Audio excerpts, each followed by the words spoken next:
마지막 나팔 소리 나기 전에 들어야 할 이야기 마나소나의 유튜브 채널 김경호 선교사입니다. 안녕하세요. 주 예수님을 따르는 제자들과 함께 경건의 시간에 축복과 교훈을 나누고자 합니다. 창세기 30장 1절로 2절. 라헬이 자기가 야곱에게서 아들을 낳지 못함을 보고 그의 언니를 시기하여 야곱에게 이르되 내게 자식을 낳게 하라. 그렇지 아니하면 내가 죽겠노라.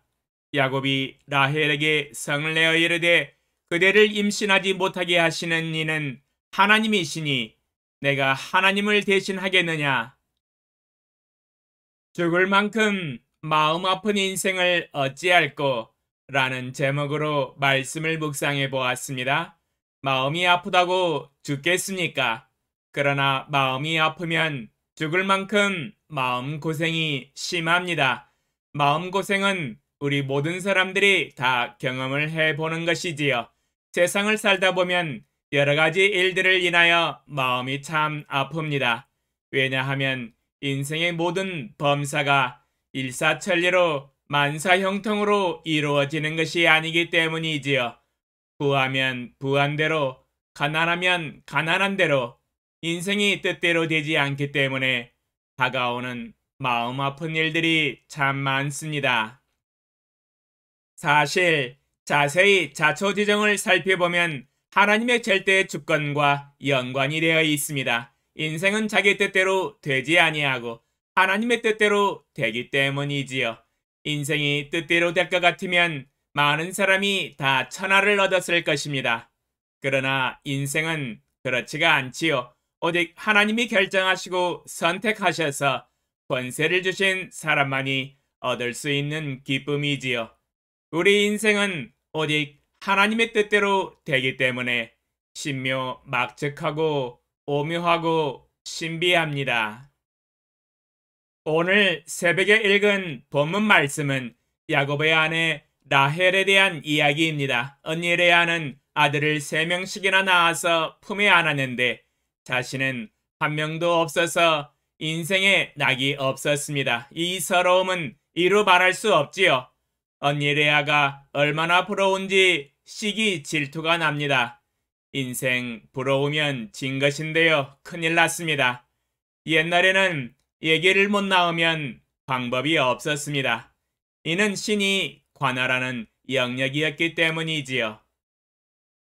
이 세상을 혼자만 산다면 그래도 피할 방법이 있을 텐데 혼자 살 수 있는 것도 아니고 사람들과 더불어 사는 사회인이 언니 레아와 비교를 안 할 수가 없지요. 거기에다가 언니 레아로부터 받는 서러움이 많았을 것입니다. 언니 레아의 시녀 빌하도 있었으니 매일 눈뜨고 서로 만나면 이야기를 하기 때문에 말이 많지요.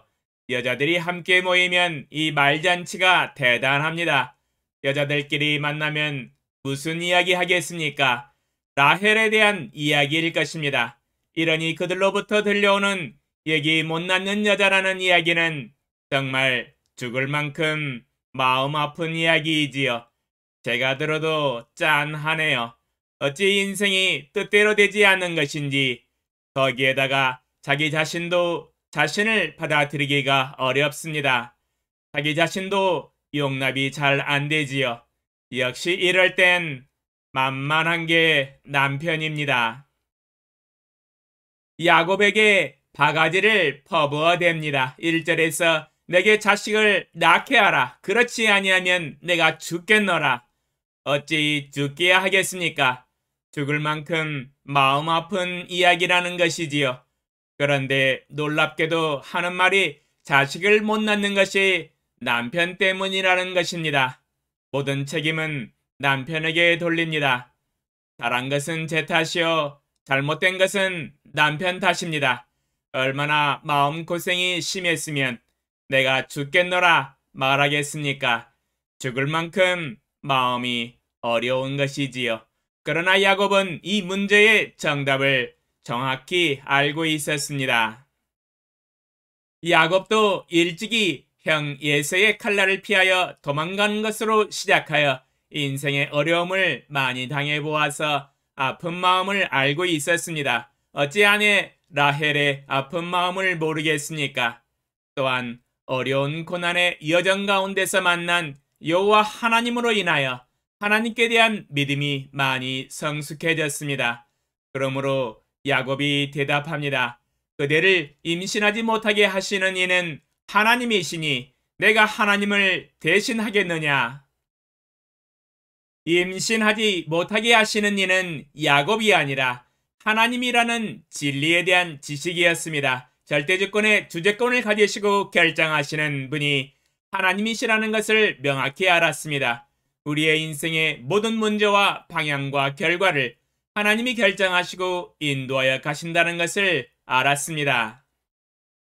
그러므로 야곱은 하나님의 절대주권의 주재권을 신뢰하였습니다. 내가 하나님을 대신하겠느냐? 반문하고 있습니다. 야곱이 하나님을 대신하여 라헬이 임신할 수 있도록 결정할 수 없다는 이야기이지요. 그 영역은 하나님의 절대주권의 영역입니다. 오직 하나님 자신만이 결정할 수 있는 영역입니다. 야곱 자신은 하나님이 아니요 하나님의 종이라는 것을 겸손하게 표현을 하고 있습니다. 야곱은 하나님이 결정하신 대로 우리가 마음에 받아들이고 순종하면서 살아가야 한다는 것을 알고 있었습니다. 오늘 새벽에는 절대주권의 주재권을 가지신 하나님에 대해서 함께 배우고 있습니다. 하나님이 결정하신 대로 우리의 인생은 이루어집니다. 그러므로 하나님이 결정하신 사항에 대하여 우리는 겸손하게 순응하고 자기를 부인하고 주를 따라야 합니다.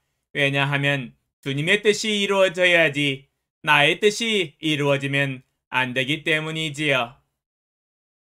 라헬은 자기를 부인하고 하나님 앞에 나가서 겸손하게 기도해야 했습니다. 기도를 통해서 하나님의 마음을 움직여서 해를 열어주시고 자식을 주시도록 간구했어야 했습니다. 인생이 뜻대로 되지 아니하고 마음이 죽을 만큼 아플 때 자기를 부인하고 하나님 앞에 무릎을 꿇고 두 손을 들고 항복해야 합니다. 하나님 앞에 굴복하고 순종해야 합니다. 그러나 라헬은 자기를 부인하지 아니하고 하나님의 주재권에 순종하지 아니하고 하나님께 부르짖어 기도하지 않았습니다.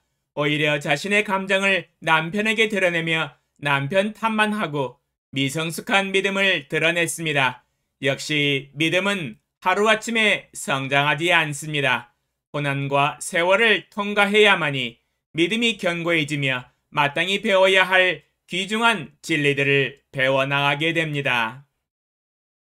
우리는 하나님을 마음의 첫 자리에 모시고 하나님의 주재권에 순종해야 합니다. 오직 자기를 부인하고 자기 십자가를 지고 주를 따르는 것을 하나님은 원하십니다. 우리의 자아가 하나님의 절대주권에 순종할 때 드디어 하나님께 쓰임받을 수 있습니다. 자신의 자아가 하나님 앞에서 겸손하게 자기를 부인하고 하나님의 절대주권을 인정하고 받아들일 때 하나님의 허락을 받을 수 있습니다. 왜냐하면 자기 부인을 하고 하나님의 절대주권을 인정할 때 비로소 하나님이 그 소원을 들어주시기 때문입니다.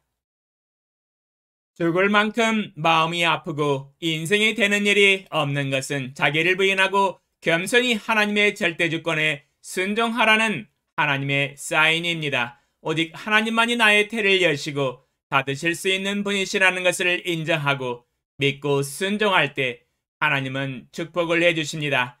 하나님의 주재권에 순종하는 사람만이 받아 누릴 수 있는 형통함의 축복입니다. 오, 전지전능하신 만군의 주 여호와 아버지 하나님, 인생은 자신의 뜻대로 되지 않습니다. 오직 하나님의 뜻대로 되는 것이기 때문이지요. 주님은 만유의 주제가 되사 그 절대주권의 주재권을 가지시고 하나님의 뜻대로 결정하시고 우리의 인생과 이 세계의 역사를 주관하시고 통치하시고 계십니다. 어느 누가 하나님을 대신하겠습니까? 있을 수 없는 일입니다. 죽을 만큼 마음 아픈 일들이 우리의 삶에서 불형통과 고난과 마음고생으로 내게 찾아올 때 하나님 앞에 나아가 하나님의 절대주권에 주재권에 순종하고 굴복하게 하소서. 오직 하나님의 통치를 마음으로 받아들이고 자기를 부인하고 자기 십자가를 지고 주님을 따르게 하소서. 주님의 주재권에 순종하는 삶이 가장 마음이 평안하고 쉼을 얻는 삶입니다.